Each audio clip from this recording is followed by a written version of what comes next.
Can you hear me? Good morning and welcome to another edition of COVID Calls. I'm your host Christian Perugin, and today we have a number of very interesting guests on the program as well. We'll start off with Culture Minister Jose Herrera. Hi, Mr. Herrera, can you hear me? Morning. Good morning. Thanks for Good morning to everybody else.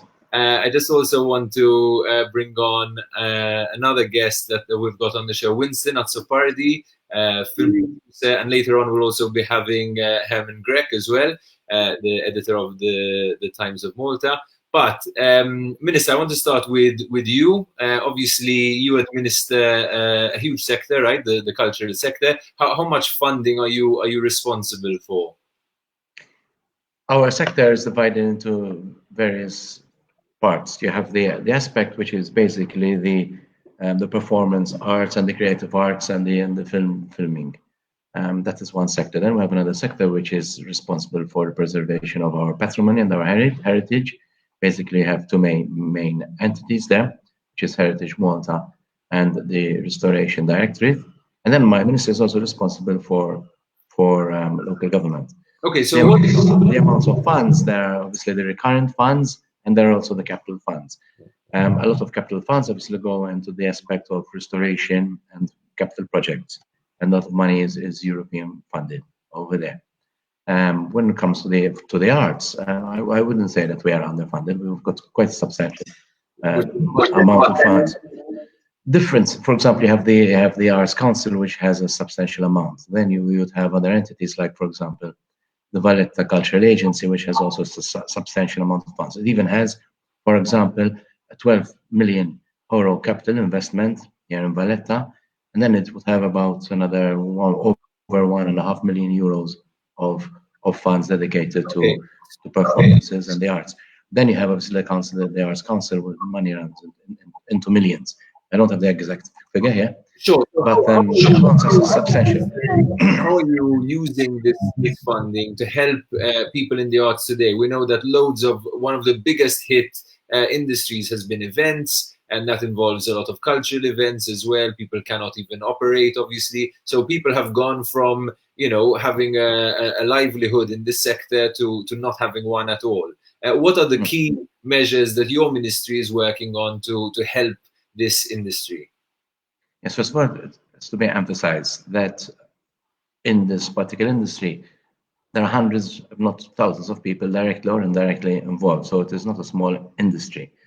We're speaking about the visual arts here, the creative arts, the performing arts. It's very vast.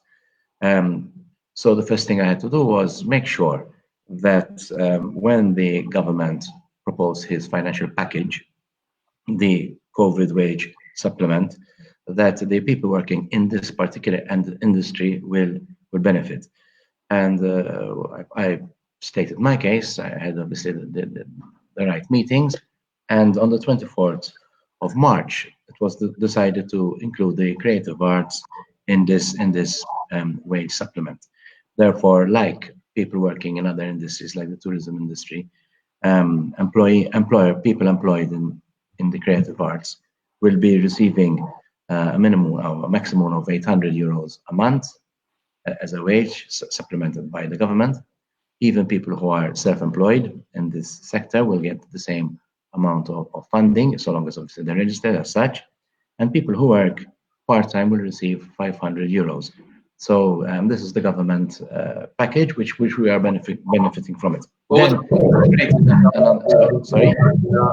Are these providing some serious funding to people who are currently out of work?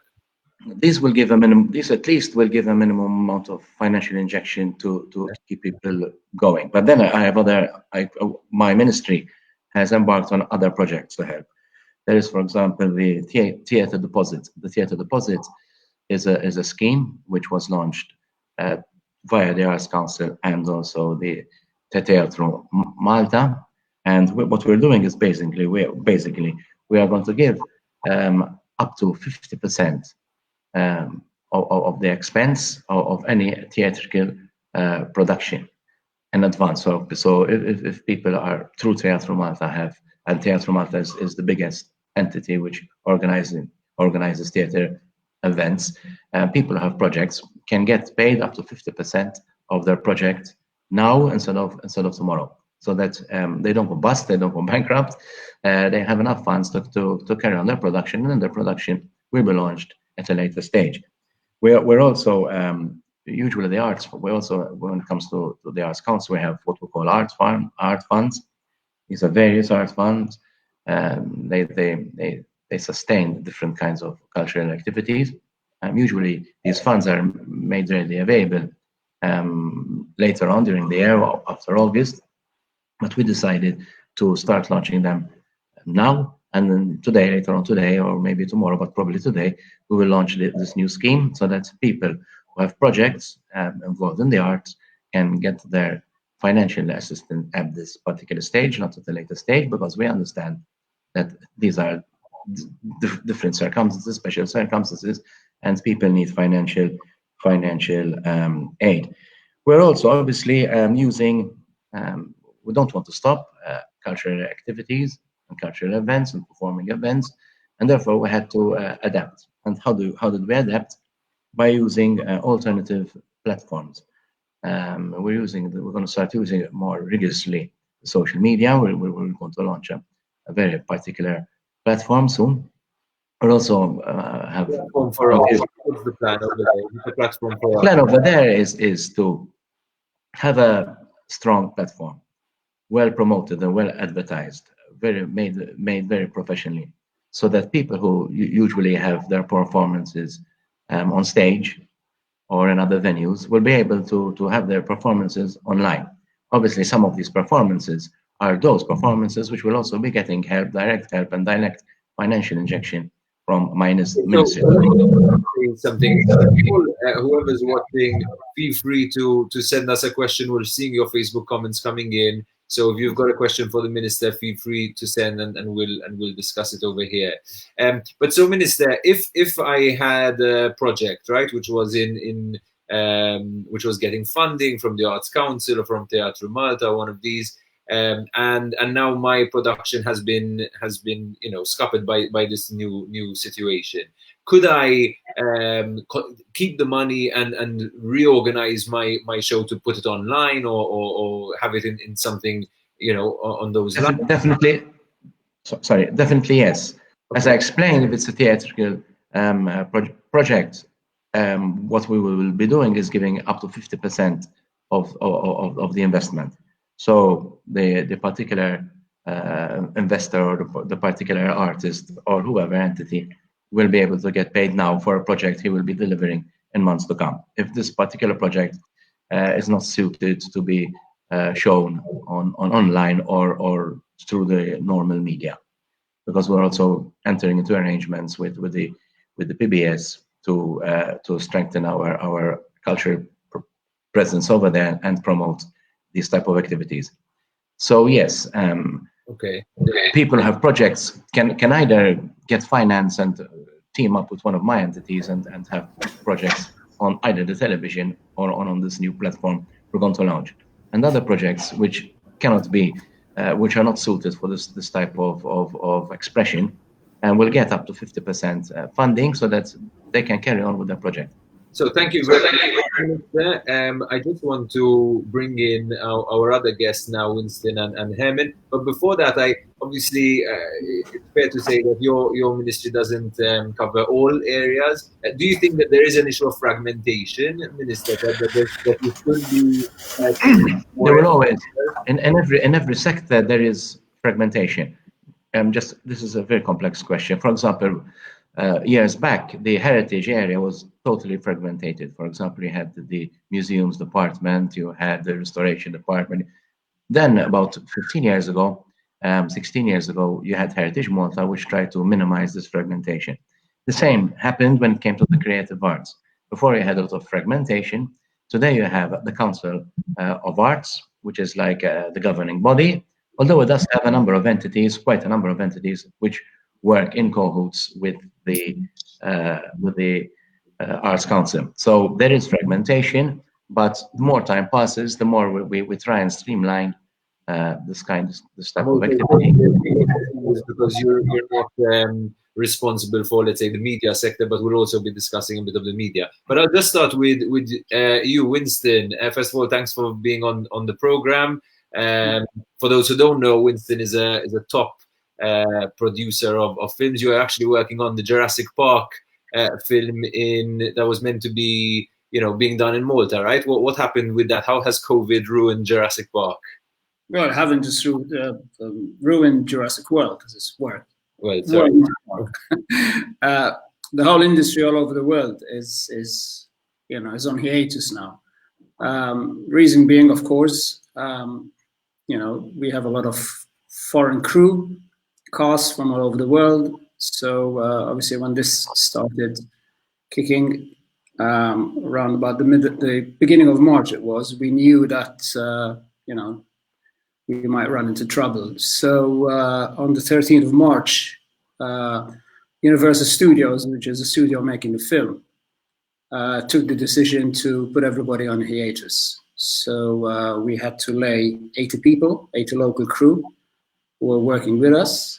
And hopefully, obviously, when this all blows over, we might start again. Beside that, we had another show for Apple Plus TV called Foundation, which is a TV series. It was supposed to be their flagship for 2021. A huge show in terms of TV, and all that also went on hiatus. Yeah, I think Malta was in a pretty good space, right, before this hit, in terms of the film industry. We're starting to see a lot of new productions coming to Malta. Now, I imagine that's tens of millions kind of possibly down the drain or being postponed to later, right? Is there anything that you're expecting, I don't know, the government or the European Union or different, private sector film production companies to do to sort of give a fresh boost to the industry? And is there anything that can be done during this period, or is it just, everyone needs to take a long break? Well, I guess it's like with every other industry. Being confined with a couple of hundred people on a film set is not encouraged. It would have been perfect to film, especially Jurassic World now, because we were shooting on the main streets of Valletta, and I live in Valletta. It's lovely going for a walk and not seeing a soul, in the sense, So, but no, there is a scheme now that people in the film industry can qualify. However, sadly, being the 40%, what? No, they qualify for this €800 a month. Yeah, okay. But sadly, because we don't have full-time employees, everybody's on contract. So even people that are on payroll, they don't qualify. It's only people that are contractors, which basically invoice us, that can qualify. So in the sense, although we had, like I said, 80 people and probably about another 200 to start, because we were supposed to start filming on the 15th of April. It's still, obviously, these people are unemployed, basically, which is sad. And I don't think there's anything anyone can do. Herman, if I can bring in you as both a theatre director, but also the editor of the Times of Malta. You wrote a piece this week about how COVID is likely to accelerate the challenges or the demise even of some news organizations. What exactly are you experiencing today? I know you're not that involved in the business side of things, but surely you've got a sense of how COVID is affecting the news media. Sorry, I just need to put your mic on. Okay, start again. Yes, I think, Chris, anybody who buys a newspaper, anybody who goes online is seeing it, this decimation of advertising all across the board. It happened, I'm sure, to Lovin Malta, to us, to Malta Today, to The Independent. This is the reality. There are businesses making cuts all over. Now, as you said, I don't get into the commercial side of things in the company, but of course, I do care about the longevity and the livelihood of people who are here. I think at this point, especially giving a service to the country, I mean, we need reliable information, and the situation is not rosy at all. And when you're in a situation, I always call it this almost schizophrenic situation where you have record number of viewers online, especially, and yet there is no money coming in. It's pretty unprecedented. And what are the business models that can be, proposed or discussed right now to give a helping hand to the media? As in, we hear a lot about state funding, but obviously a lot of journalists are extremely skeptical about state funding because of the Yes, of course. business between government and media, etc. What do you think is the step forward that needs to be taken? No, I understand the skepticism towards state media, but in reality, we're not reinventing the wheels. There are several countries in the world that do have some form of state funding.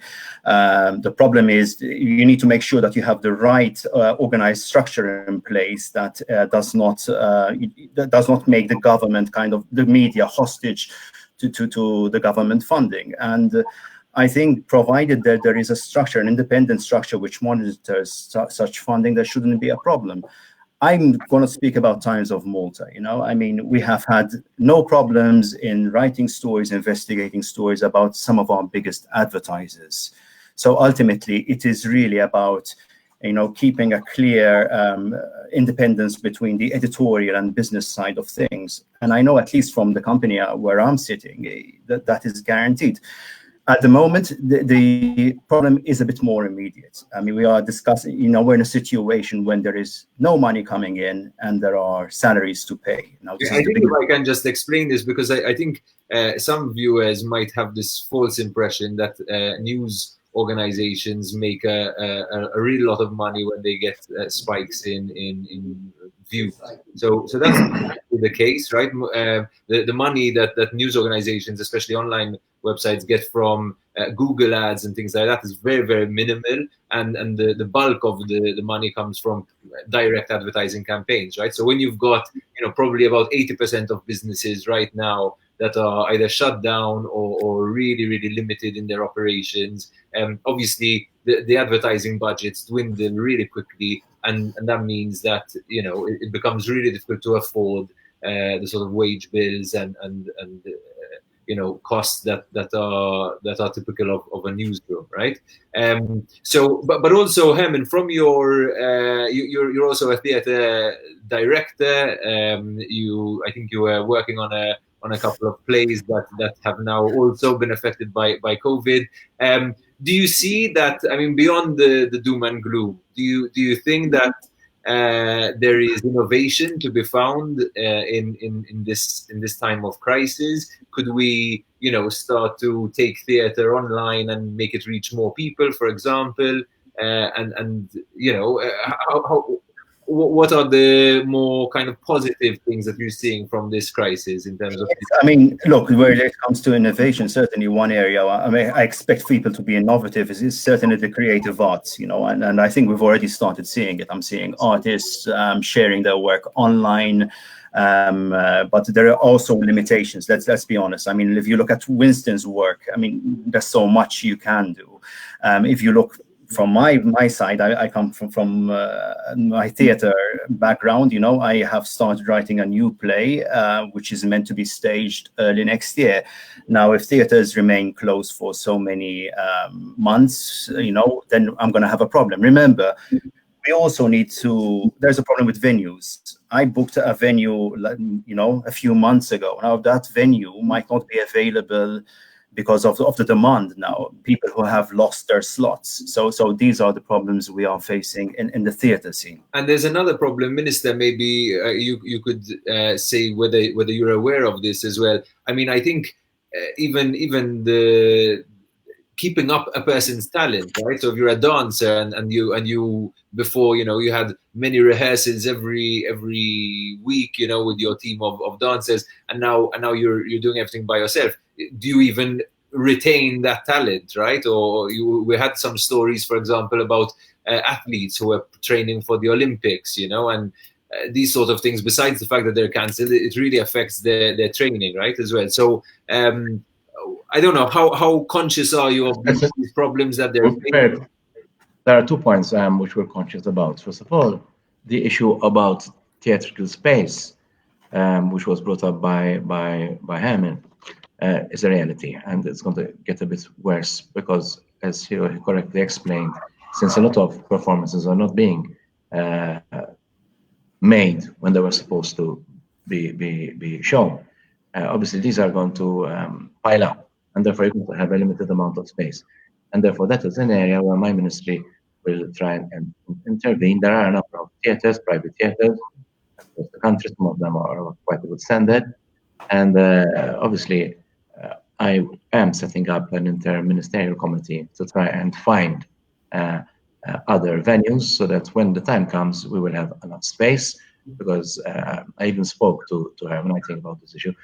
That's one point. Secondly, thank God we live in this technological age where at least we have social media, or we can broadcast through the internet, where our traditional broadcasting venues like television and radio are much more advanced than they used to be, for example, 20 years ago, 10 years ago. So this is good. It's a good thing. On the other hand, however, there are certain things which you can't do via the internet. Like, for example, practicing. You can practice on your own, but if you're an orchestra, for example, you have to practice in a group. There are a number of initiatives which the Malta Philharmonic Orchestra took and managed to make a concert, even though not everybody was there physically in the same venue. They managed to coordinate it via technology, so it can be done. You could have rehearsals done in this kind of fashion. However, it's not the best way of doing things. But obviously, this is a new reality. We have to adapt about it. There's another point, because I was looking at the messages on the side about a person who expressed a concern, and it's a concern I share with her. Her name is Steffi. I'm not going to. So what about smaller ministries that have not been given the support? There had been a criticism over the years leveled at my ministry and at a number of the entities within my ministry, especially Arts Council, that when we came to give offer funds to promote cultural activities, we were being far too rigid, and therefore that the new entrepreneurs were suffering. I looked into this a bit, and I decided, together with my team of advisors, to expand the scope of cultural funds. So there are various areas of where a person can apply for funds. And culture is a very vast subject. It has no beginning and no end almost. And therefore, if you restrict it too much, you are limiting the right of people to express themselves. For example, we help artistic development and production. We help community-based initiatives, culture and creative sector support, training and education, international exchanges. So we've expanded our funds to meet the needs of various people. Obviously, these reforms will be felt in the immediate future. The criticism leveled in the past could be somewhat justified in the sense that there was a rigid criteria.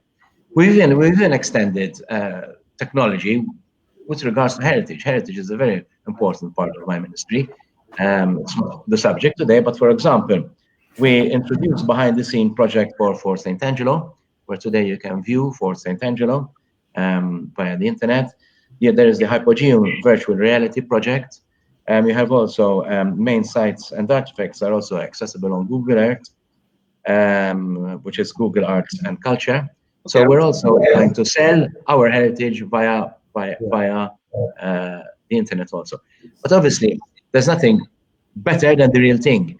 Even in the media, our friend, the journalist here, has been experiencing this change of mentality and this new reality for quite some time now. I mean, since the last few years, since newspapers are online, and you have a very strong social media, therefore the printed material is losing its commercial impetus. So even the media have been prepared for this sort of thing before us, in the sense that media has become online, more and more online. In fact, it's a bit of a double hit right now, when you've got an industry that wasn't exactly thriving before it gets hit in this way. I want to ask Winston about the innovations in the film industry, whether we're going to be seeing more green screens and things like that. But before that, Herman, maybe you can address this issue both in terms of theatre, like is the the physical theatre environment, something that needs to be retained no matter what, and in terms of print, is there a future for print media in general, but also with this fresh hit of COVID? Let me start with the easy question. I might be a bit old-fashioned where it comes to theatre. I still love the intimacy of a theatre. And remember, it would cost you an arm and a leg to actually stage a play production and film it in a particular way, which would provide the same kind of intimacy behind the screen. The National Theatre in London does it superbly, but God knows how much money they spend.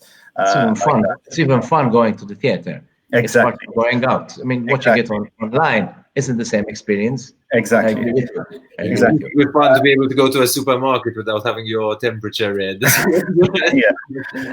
The other question is about, is there a future? I would like to think that there is. God forbid if we live in a country where there is no independent media. But I think the prospects are becoming all too real unless something is done, and something needs to be done literally in the next couple of months, because the kinds of hits we've taken, I have never ever seen before. Now, will it be in the form of sustaining the newspapers? I think newspapers have life in them yet. We obviously need to continue changing even the way we produce that, maybe through e-paper, more selling e-paper and all that. But I think where it comes to support now, we have also gone into a different area. At Times of Malta, we've even now started soliciting donations, which was unheard of in the past. This is the Guardian model. Is it working, Herman? Are donations coming in? Yes, they're doing it. They're coming in. Luckily, there we have a lot of lawyer readers, but still, it's just a start, Chris. This is the Guardian model. The Guardian has actually saved itself through the donations model. Now there are different. I think we need to tap into different initiatives to make sure we keep going, because ultimately people really need to understand. And this is with no disrespect to the minister in this chat. What it would be like to operate in a country where you have corrupt politicians, corrupt businessmen, without an independent media probing. I think it must also be said that ironically, the media is a very small lobby group. You would think that we would be a bit better organized and more vocal, but I think it's a little bit too fragmented there as well. But Winston, are you seeing any optimism in terms of the innovation in your sector brought about by this crisis? Is anyone doing anything interesting in this time and making use of this new time that they have and channeling that through film? And do you think are there going to be any long-lasting effects on this? I think the future in the film industry and television is not as bleak as other industries. Luckily for me personally. Don't forget, if there's a recession, people tend to go to the cinema more. If there's a recession, people watch more TV. So the content's always going to be in demand. So in our case, it's, doing a movie or shooting a TV series, it's probably not going to change at all. We're just waiting it out. And then obviously once we start again, there's going to be demand, like I said, for people to go watch movies, for people to watch, the Netflix of this world and all the streaming. But surely, if we do a couple of months or 3, 4, 5, 6 months of people not being able to operate in the same space, I mean, that's going to have its impact on how many films are produced, how many TV series are produced. Next year we're going to end up watching, old reruns probably. I'm seeing a comment from Stargate Studios saying we need to look into virtual production, for example. Is that something that is being looked at, and can you see films actually being made during these next few months? No, absolutely not. I don't think we're going to start before at least after summer. You can't make a film from home. You can, of course, with an iPhone, but like a film like Jurassic probably would have been close to 900 crew to make a film. Tons of equipment. I mean, special effects. It's not just something like Jurassic. It could be anything. It could be the World War Z or Troy. But I mean, these are big, huge productions. They cost hundreds of millions of dollars to do. So it's not something we could do. Put a green screen and make a film. It just doesn't work that way. We just have to wait it out.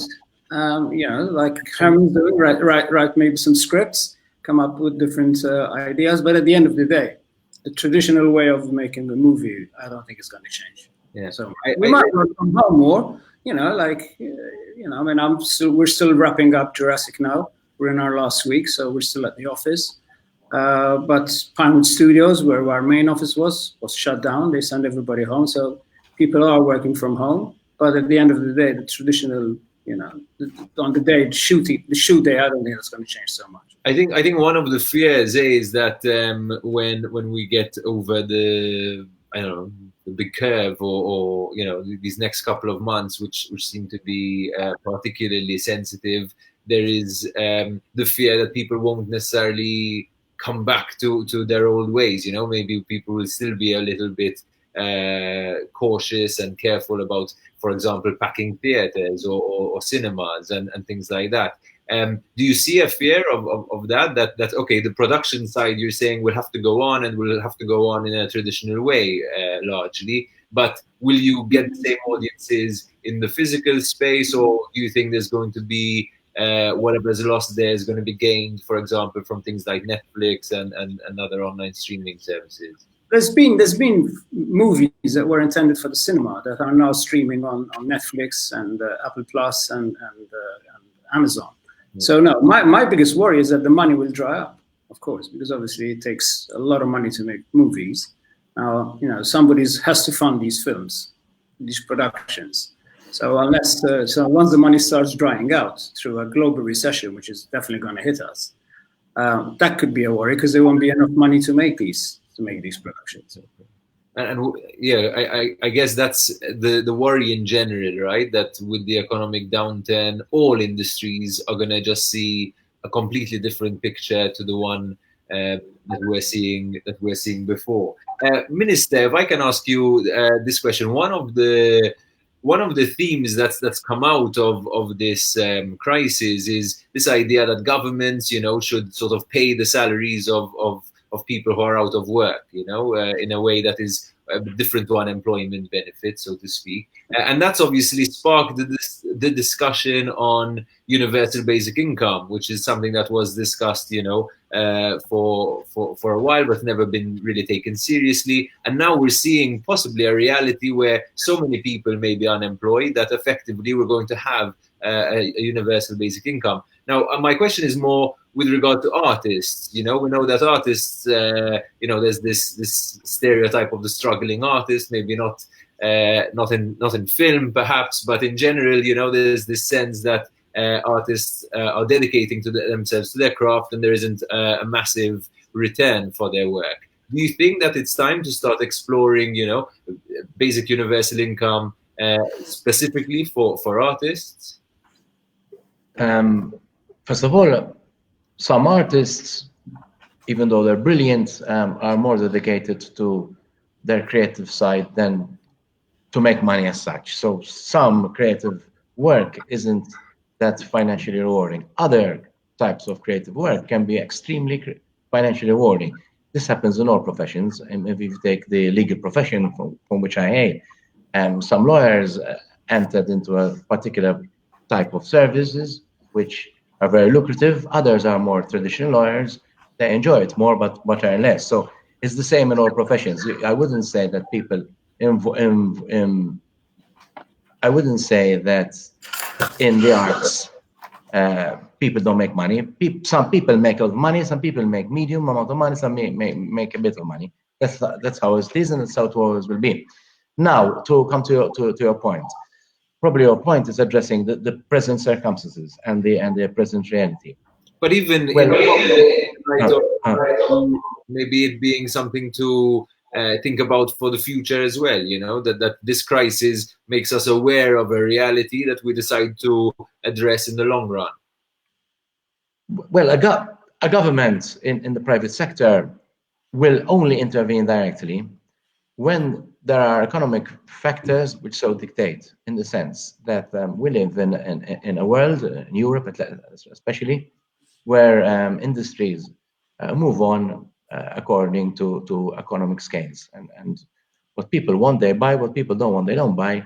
and private enterprise and private enterprise and industry are independent from the government.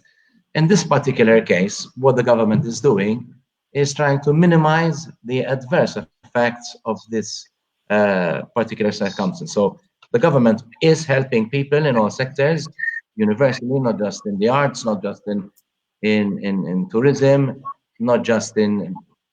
The government has to help everybody out. So the government has launched a very ambitious package of 2 billion euros, which is a large amount of money for the size of Malta. This money isn't indefinite. Hopefully, the crisis won't last more than a few months, because if it does last for more than a few months, then more drastic action will have to take. But what the government has to do is spread its income, spread its economical and financial help. It cannot select a particular sector and say, listen, I'm going to help just that sector, or I'm going to help the other sector. So what they tried to do was expand the help. My job as Minister of Culture in this respect was to make sure that my particular sector will be involved in this government fiscal initiative. And over there, my ministry was successful. Obviously, the more help you can give to artists and performers and creative people, better it is. Yeah. Minister, I also want to ask you about the broadcasting situation in Malta. I know that a lot of television is currently, it's just reruns and things like that, because a lot of production weren't even finished with the programs that they were working on. Is there anything? I don't know. Are you planning anything in terms of the TV sector? As I explained, we are planning in the sense that the Arts Council has entered and will be finalizing an agreement with one of the stations at the stage, which is the PBS, and we will use that as a traditional platform for performing arts, in the sense, and when I stated where to find alternative means of expression today, since we cannot be there physically in theaters, television, which is a traditional platform, is still extremely popular. I would say as popular as the social media, still very effective, very, very popular. And therefore, a lot of people love watching television. And therefore, yes, we will be entering, and shortly we will be giving more details. Me and together with the minister responsible for the PBS, we will be launching a scheme to promote more Maltese culture. I want to see television reflective of Maltese initiatives on a wider scale and in a more diversified manner. Okay, thank you very much. We're going to get to the end of the program. I just want to ask you a little bit of a cheeky question once I've got you on, Dr. Herrera. If you were still responsible for the environment, would you open the hunting season? I was responsible for hunting season. It wasn't my easiest part of the ministry. I must be very cautious in answering that question. I prefer not to comment. No, into your head. Okay, so wait, sorry, Herman is being... I'm praying for my colleagues. The other two ministers. Go again, because I was hearing you before. Sorry, excuse me. We're having a bit of an issue with Herman sound. Okay, we can hear you now. Say that again, Herman. Okay, I said to add to the cheekiness of Chris's question, you are a member of cabinet. Are you in agreement with this decision that hunting should open during spring season? Let me tell you, unfortunately, the code of ethics prevents me from expressing or stating what happens in cabinet. But when you have 20 people, 15 people, 22 people meeting together, what you try and do is you try and reach a convergence. Not everybody always shares the same opinion. That's the scope of cabinet. When I go to cabinet, sometimes I am in agreement, sometimes I'm not. But what you try and do is reach a convergence. You express your opinion. You try and promote your ideas. But at the end of the day, it's a collective decision, and you move ahead in a collective way. You're there. You have your influence. You do participate. We do meet often. Our cabinet twice, sometimes even 3 times a week. But our cabinet sessions last for hours and hours, because we really go into the finesse of every subject.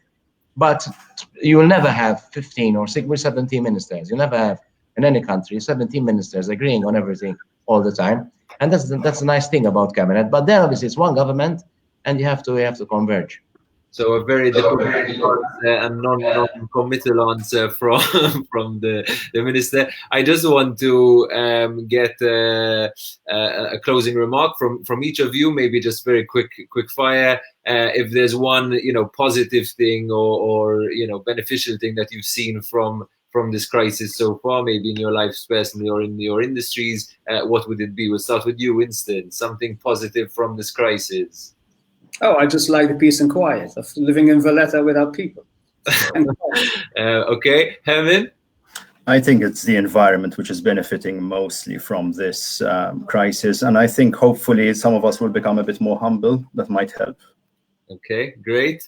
And Minister? What I'm feeling a lot is solidarity. There's a lot of solidarity between everybody. And me, myself, and my ministry have to make it a point to state that we are way behind, and we are all the way behind our artists and our performers. And where we can help, believe me, I'm going to do my damnedest to try and help within the limits that I have.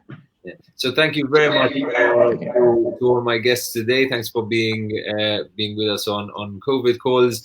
Thank you for watching and for sending your comments. I hope that the ministry will be able to address some of the questions that you're asking. So go ahead and continue asking them, and we'll keep the conversation going offline. So today we had Culture Minister Jose Herrera, film producer Winston Azzopardi, and Times of Malta editor Herman Grech for another discussion on how COVID is affecting, in this case, culture and the media. So thanks again for watching, and we'll be with you again tomorrow. Thank you.